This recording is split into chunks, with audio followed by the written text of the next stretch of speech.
Okay, hello, my name is Mario Gonzalez. I work for the SI Tutor Department, sponsored by the Office of Student Success. I am a developmental math tutor, and what I'm going to do is I'm going to go through a couple of slides here showing that a couple of areas where we have problems in the lab. Graphic linear inequality of two variables is one of the questions that comes up quite a bit in the lab. So what I'm going to do is I'm going to go through this kind of showing what can and how we graph some of these inequalities. Now, when we look at a inequality, what that means is we have a value that's either less than, and in this example it's x is less than 2. We start by graphing the line. The line, of course, at this point will be equal to 2. So what we do, we go find over the x equal 2, which is on the right quadrant or right side of this graph. We draw a dashed line at this point. Now we ask ourselves, at what points would you get less than 2? Well, the value of x will be less than 2 on the left side of this graph. So it has to be x is less than 2. Then what we do, we shade everything to the left of the line. What this tells us is that all the value that could possibly be a valid solution to the equation would be on the left side of the graph.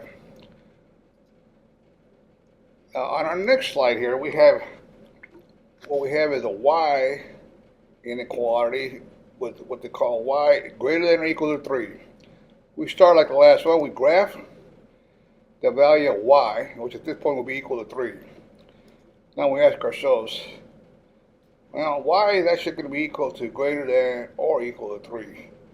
So any value that's above that line, it could be a valid answer to the solution to the equation. So again, we shade that area. And here's some helpful hints on this. If the sign is greater than or equal to, if the sign is greater than or less than, then the line is a dotted line.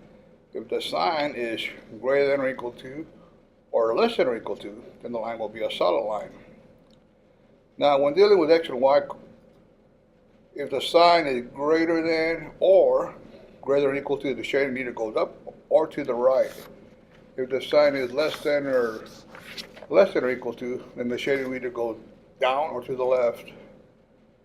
Now, usually what we know, let's sketch a graph of a equation that has two variables, x plus y is less than 3.